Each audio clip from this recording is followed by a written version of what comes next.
115వ కీర్తన భాగం నుంచి కొన్ని ఆత్మీయ సంగతులను మనం ధ్యానం చేద్దాం. దేవుడు ఎలాంటి వాడు ఇశ్రాయేలు ప్రజలకు తెలిసినప్పటికీ మరలా ఇశ్రాయేలు ప్రజలు అన్యుల యొక్క సాంగత్యములో సహవాసములో మొగ్గు చూపుతూ ఇబ్బంది పడుతున్నటువంటి పరిస్థితుల మధ్య కనువిప్పు కలిగించడానికి కీర్తన భాగం చక్కగా ఉపయోగపడుతూ ఉంది. దేవుడు అంటే మన సృష్టికర్త. దేవుడు అంటే సృష్టికర్త, మనము సృష్టించబడిన వారు. సృష్టిని పూజిస్తే అర్థం ఏముంది? సృష్టించిన వారిని స్తుతించాలి కదా. సృష్టించబడింది, సృష్టించిన ఆయనను స్తుతించాలి. మనము సృష్టించబడ్డాం. మనం సృష్టించిన వాడు దేవుడు కాబట్టి ఆయన మనం స్తుతించాలి. కానీ లోకంలో చాలామంది ఇక్కడ మానవ జ్ఞానం ఏందో లోక జ్ఞానం ఏందో ఇట్టే చెప్పేస్తూ ఉన్నాడు అనమాట.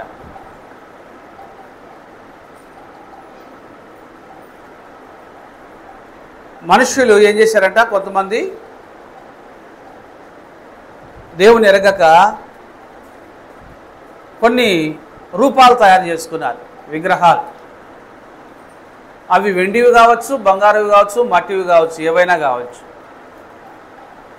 వారి చేతులతో చేయబడినవి అని అర్థం. ఇక్కడ వారి చేతులతో చేయబడినవి.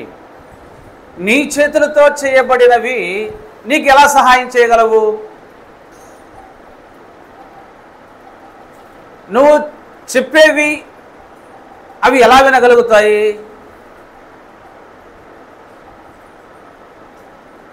వాటికి చెవులు ఉన్నాయి, నువ్వే పెట్టావు, కానీ పని చేయవు. అవి నోరు ఉంది, మాట్లాడలేవు. చేతులున్నాయి, నువ్వు కింద పడతా అంటే బొమ్మ కింద ముందర నిన్నేం అది ఎత్తి పట్టుకోలేదు. కాబట్టి వాటిని చేసేవాళ్ళు, వాటికి మొక్కేవాళ్ళు అందరూ వాటి వంటి వారే అన్నాడు. ఈ అజ్ఞానాన్ని ఇశ్రాయేలు ప్రజలకు అంటకుండా దేవుడు ఎప్పటికప్పుడు ఆజ్ఞలను ఇస్తా వాళ్ళను జాగ్రత్త పరుస్తూ వచ్చినాడు. అయితే లోకం ఎంత శక్తివంతమైందంటే ఇశ్రాయేలీలు అప్పుడప్పుడు నిజదేవుణ్ణి, ఆత్మస్వరూపైన దేవుణ్ణి మర్చిపోయి కొండలంపటి వెళ్ళి విగ్రహాలకు అన్యజనులతో కలిసి వారు కూడా దండలు వేసి, వారు కూడా నిమ్మకాయలు పెట్టి, వారు కూడా అగరబత్తులు వెలిగించి, వారు కూడా ప్రదక్షిణాలు చేసి దేవునికి కోపం పుట్టించే పాడైపోయినారు.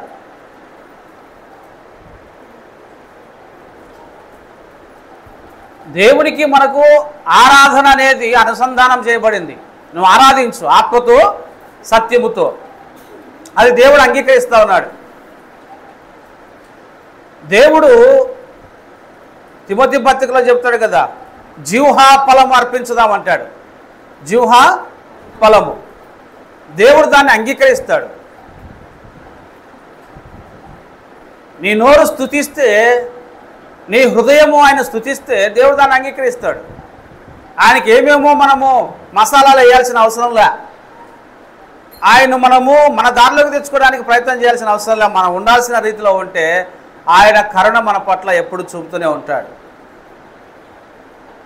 అందుకే యేసుప్రభువు వారు కూడా, మీరు చాలామంది అనుకుంటారంట ఏదో ఎక్కువగా మాట్లాడుతూ ఉంటే దేవుడు వింటాడని అనుకొని విస్తారంగా పలుకుతూ ఉంటారంట. ఏం పలకలా దిక్కు తెలక తడబడిపోతూ ఉంటారు. అందుకు స్పష్టంగానే మాట్లాడు, స్పష్టంగానే ప్రార్థన చేయి, దేవుడు నెమ్మదిగా వింటాడు. తక్కువే చేసినా అని అనిపించింది అనుకో, ఇంకా కాస్త ఇంకో కొన్ని అంశాలు పెంచుకో, అంతేగాని గందరగోళం కాకూడదు. దేవునికి మన బలమేంటో మన బలహీనత ఏంటో అన్నీ తెలుసు కాబట్టి అన్నిటినీ కూడా మనకు ముందుగానే చెప్పేసినాడు. కాబట్టి ఈ లోకానికి సంబంధించినటువంటి జ్ఞానములో నుంచి మనము ఎదిగిన వారం, లోకానికే పరిమితమైన వారం కాదు, దీన్ని మించి మనము జ్ఞానం పొందుకున్నాం.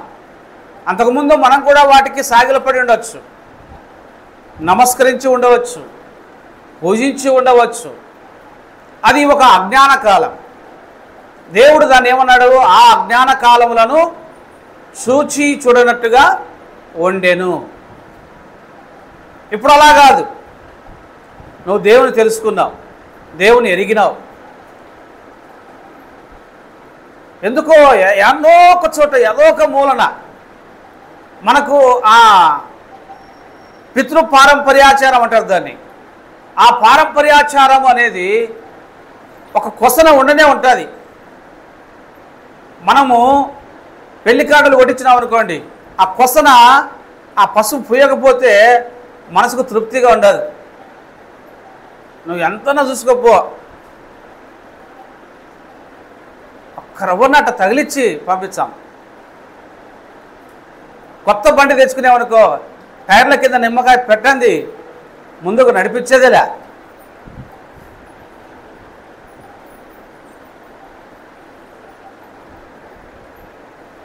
ఒక కుటుంబం గత కాలంలో వాళ్ళకు టాటా సుమో ఉండేది, ఇప్పటికీ మెయింటైన్ చేసుకుంటూ ఉన్నారు. సేవకుడు కనపడితే పొద్దున్నే సేవకుడితో దానికి నీళ్ళు అంతా కొట్టి బాగా తుడుస్తారు. తుడిసి సేవకుని పిలిచి ప్రార్థన చేయిస్తారు. ప్రార్థన చేసిపోతారు, నిమ్మకాయలు తన కింద పెడతారు, రైట్ అంటారు. ఇప్పుడు అతని ప్రార్థన కాపాడిందా, నిమ్మకాయలు కాపాడాయా? విశ్వాసం దేని మీద ఉంది? ఇంకా నిమ్మకాయలే కాపాడేటట్టయితే రోడ్డంతో వేసుకుంటే పోలే సరిపోదు. నిమ్మకాయలే కాపాడేటట్టయితే రోడ్డు ప్రభుత్వానికి కాంట్రాక్ట్ ఇచ్చినామంటే అవే పెట్టుకుంటావు. తార రోడ్డు బదులు నిమ్మకాయలు రోడ్డు వేసుకుంటా పోతావు, సరిపోతుంది. అంటే ఎక్కడో దాన్ని తీసేసుకోవాలంటే మనిషికి ఏమో ఉంటే ఉండని లేకపోతే ఏదో నష్టం జరిగితే ఎట్లా అని. దేవుడు అట్లా కాదు. మనము పూర్ణ హృదయంతో దేవుని మీద ఆధారపడాలి. దేవుడు నీకు నాకు ముందుగానే వాగ్దానం చేసినాడు, నీ రాకపోకల యందు యెహోవా నిన్ను కాపాడుతాడు అని, ఆయన దూతలు నిన్ను ఎత్తి పట్టుకుంటారు అని. ఆయనకు లోబడి ఆయనకు నమస్కారం చేసి ప్రార్థన చేసి ప్రారంభిస్తే ఆయన ప్రొటెక్షన్ ఉంటుంది, ఆయన భద్రత నీకు నాకు ఇవ్వబడుతుంది. దేవుని మీద అల్ప విశ్వాసం ఉంటే ఏది కూడా దొరకదని కూడా వాక్యం చెబుతుంది. ఎట్లా అన్నమాట. ఇక్కడ మనము ధ్యానం చేసుకునే ఒక మంచి విషయం ఏంటంటే 12వ వచన భాగంలో ఆయన చెప్పినట్టు ఒక మంచి మాట చూడండి. యెహోవా మమ్మును మరచిపోలేదు, ఆయన మమ్మల్ని ఆశీర్వదించును అని చెప్తున్నాడు. దేవుడు మమ్మల్ని మర్చిపోలేదు. నిజంగా ఈ మాట చాలా విలువైనటువంటి మాట. దేవుడు మనల్ని మర్చిపోయేవాడు కాదు. ఆయన మనల్ని ఆశీర్వదించడానికి జ్ఞాపకం పెట్టుకున్నవాడు. అబ్రహాముకు దేవుడు వాగ్దానం చేశాడు. ఆదికాండం 15వ అధ్యాయం. ఆదికాండము 15వ అధ్యాయం.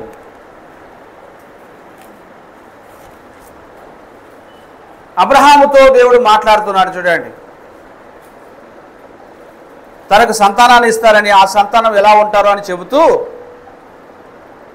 5వ వచనంలో అంటాడు, ఆయన వెలుపలికి అతన్ని తీసుకొని వచ్చి నీవు ఆకాశం వైపు తేరి చూచి నక్షత్రములను లెక్కించుటకు నీ చేతనైతే లెక్కించుమని చెప్పి నీ సంతానము అలాగవునని చెప్పెను. అతడు యెహోవాను నమ్మెను, అది అతనికి నీతిగా ఏం చేయనని రాయబడింది. నీకు సంతానాన్ని నేను ఎట్లిస్తానంటే బయటికి రా అని చెప్పి గుడారంలోంచి బయటికి పిలిచినాడంట. పిలిచి కళ్ళు పైకెత్తి చూడనా అంట. రాత్రి కూడా నక్షత్రాలన్నీ బాగా కనపడతా ఉన్నాయి. ఇవన్నీ లెక్కిస్తావా అంటే ఏడ లెక్కిస్తాం? ఇంతగా నీ సంతానాన్ని నేను ఆశీర్వదిస్తాను, నమ్ముతావా అంటే నమ్ముతున్నాను అన్నాడు. అదే అతనికి నీతి.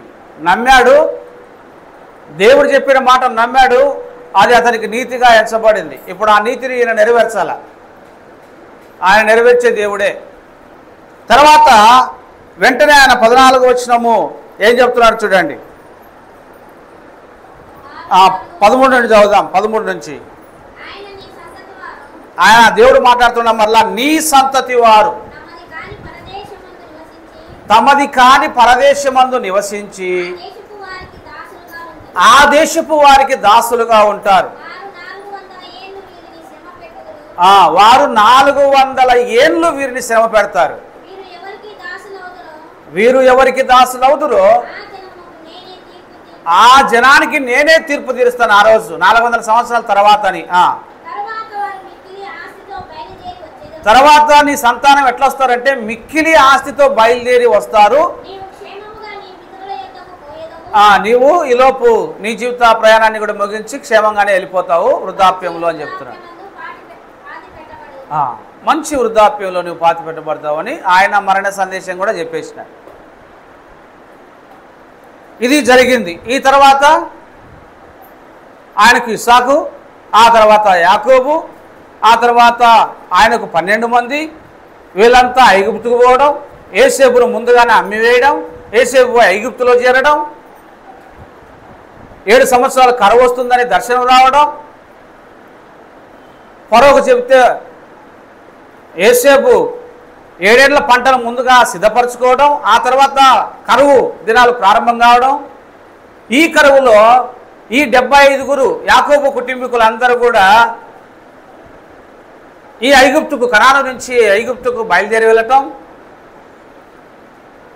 అక్కడ ఇక యోసేపు తర్వాత యాకోబు అక్కడ చనిపోతే మరలా తీసుకొచ్చి ఆయన ఇక్కడ భూస్థాపన చేసినప్పటికీ ఇంకా మిగిలిన యోసేపు అన్నదమ్ములందరూ కూడా అక్కడే స్థిరపడిపోతారు. ఎందుకంటే ఈయన పిలుచుకొని పోతాడు. పశువుల కాపర్లు మా అన్నగారు గొర్రెల కాపర్లు అని చెప్పి ఫరోతో చెప్పించి ఆ ప్రాంతంలో గోషేన్ అనేటువంటి ప్రాంతాన్ని అంతా కూడా మీరు మీ బంధువులంతా మీ అన్నదమ్ములంతా ఉండండి అని చెప్తే అక్కడ పోయి వాళ్ళు ఉంటారనమాట. ఆ తర్వాత యోసేపు చనిపోతాడు. ఆ తర్వాత యోసేపు ఎరగని ఒక రాజు వస్తాడు. ఈలోపు వీళ్ళంతా కూడా ఈ 75 మంది ఇంకా పెరుగుతూ పెరుగుతూ పెరుగుతూ 400 సంవత్సరాలు అంటే 4 తరాలు పోతాయి. 4వ తరం వారు అని చెప్పినాడు. అక్కడ 400 సంవత్సరాలు అయింది. అప్పుడు ఈ జనాభాను చూసి వారంతా కూడా భయపడిపోయారు. ఇప్పుడు బంగ్లాదేశ్లో అలాంటిదే జరుగుతూ ఉంది, వార్ కదా. అమెరికాలో అంతే ఒకే జాతులు కాదు ఉండేది, అంతా పలు ప్రాంతాల నుంచి వెళ్ళిన వాళ్ళు, పలు దేశాల నుంచి వెళ్ళిన వాళ్ళు సిటిజన్స్గా మారిపోతూ ఉన్నారు. కొంతకాలానికి ఏమవుతుందంటే వీళ్ళ ఆధిక్యత ఎక్కువైనప్పుడు స్థానికులు వాళ్ళను ఇబ్బంది పెట్టడం కూడా, తెల్ల జాతీయులు నల్ల జాతీయులను ఈ రకంగా కొన్ని ఫైట్స్ చూస్తూ ఉంటాం, మనం మర్డర్స్ చూస్తూ ఉంటాం. వాళ్ళు కూడా అదే చేస్తున్నారు. అయితే దేవుడి వాగ్దానం ఉంది వీళ్ళకు, 400 సంవత్సరాలు వాళ్ళు అక్కడ ఉండాలా, వాళ్ళు బాధలు అనుభవించాలనేది కూడా దేవుడికి తెలుసు. ఆ తర్వాత వాళ్ళను బలంగా దేవుడు బయటకు తీసుకొని వస్తాడు. ఆయన ప్లాన్ ఆయనకుంది, వీళ్ళ ప్లాన్లో వీళ్ళు ముందుకెళ్తున్నారు. ఇప్పుడు మనము ఆయన మమ్మల్ని మర్చిపోలేదు, మమ్మల్ని జ్ఞాపకం చేసుకున్నాడు అని చెప్పినాడు కదా, అది ఇప్పుడు జ్ఞాపకం చేసుకున్నాడు. ఎలా చేసుకున్నాడు చూద్దాం. నిర్గమకాండం చూద్దాం. అబ్రహాంతో మాట చెప్పిన తర్వాత జరిగిన కార్యక్రమం అంతా మనం చదువుకోవచ్చు, తెలుసుకోవచ్చు. ఇప్పుడు నిర్గమకాండం స్టార్టింగ్ నుంచి మనము మొదటి 2 అధ్యాయాలు చూడవచ్చు. వాళ్ళు ఏ విధంగా అభివృద్ధి చెందేది కనపడుతుంది. కానీ చివరి మాటలు మనం చూద్దాం. 2వ అధ్యాయము 23 నుంచి చూద్దాం. నిర్గమకాండము 2, 23, 24, 25. అలాగున అనేక దినములు జరిగిన పిమ్మట ఐగుప్తు రాజు చనిపోయాడు. ఇశ్రాయేలీలు తాము చేయుచున్న వెట్టి పనులను ఊర్చి నిట్టూర్పులు విడిచారంట. నిట్టూర్పు విడిచేంతగా వాళ్ళు సతాయించినారు.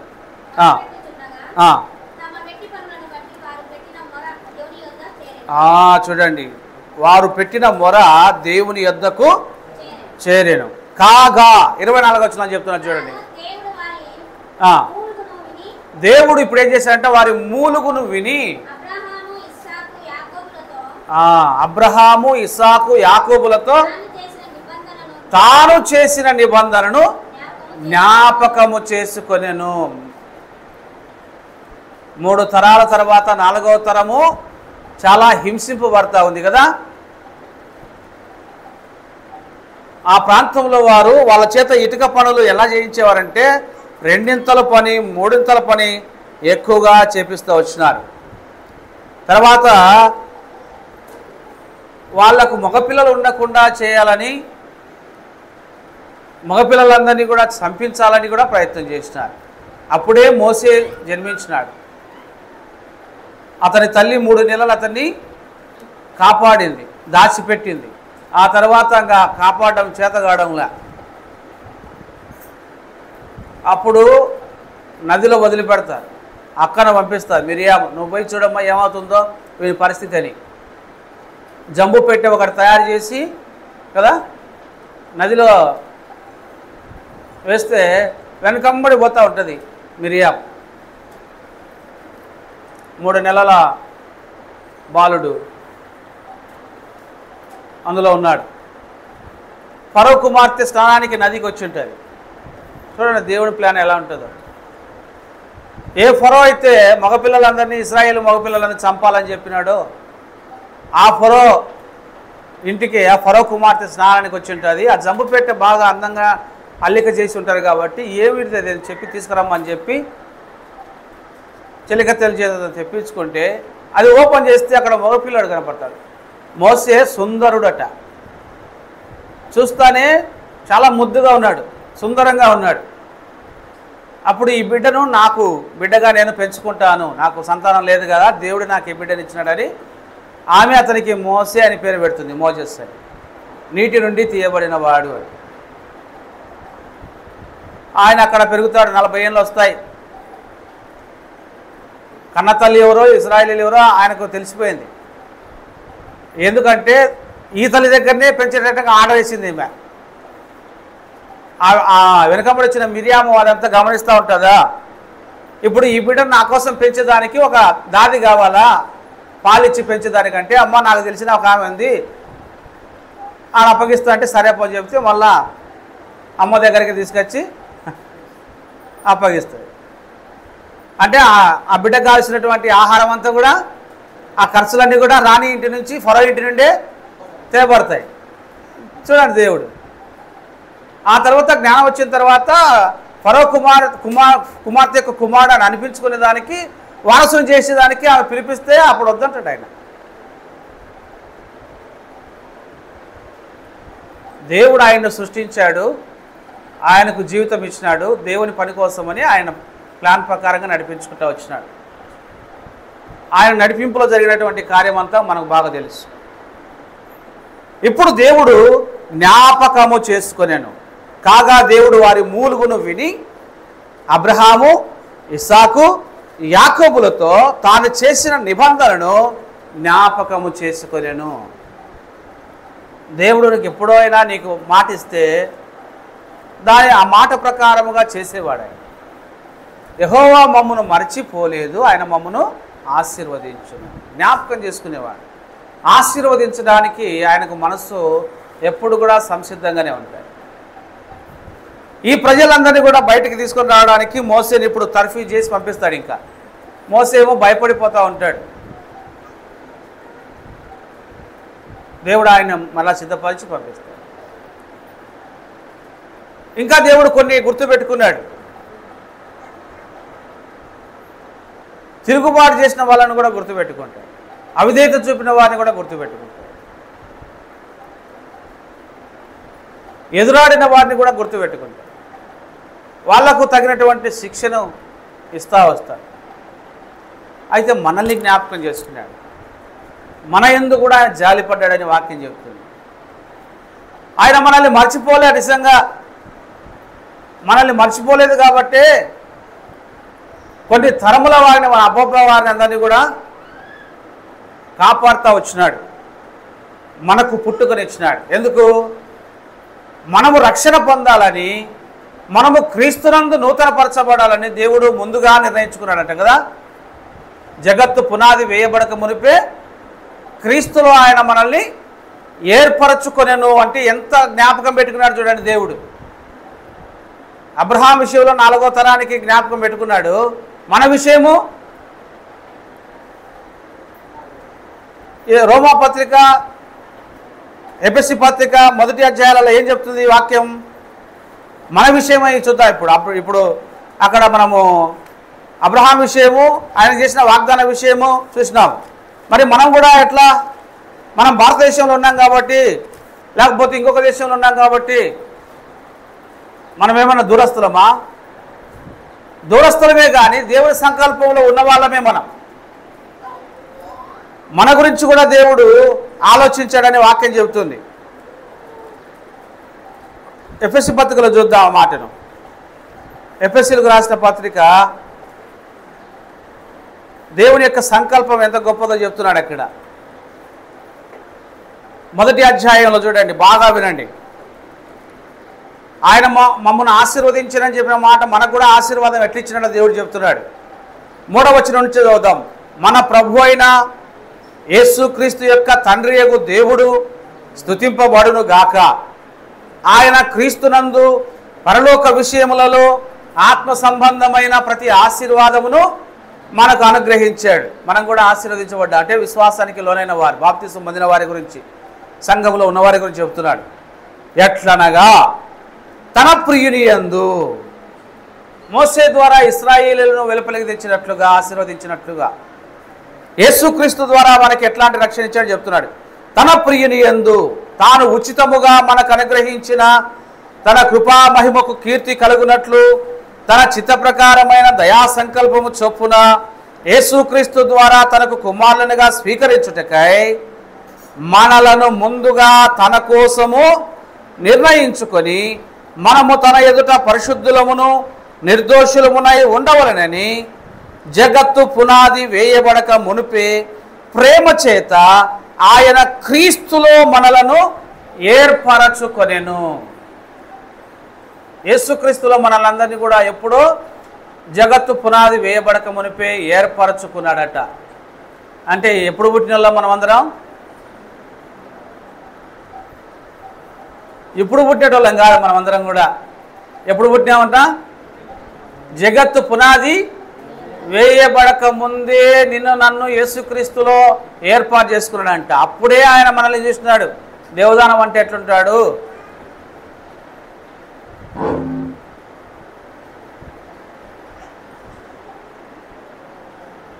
మనమందరము ఎట్లుంటాము, ఎలా ఉంటారు, వీళ్ళని ఎట్లా కాపాడుకోవాలా?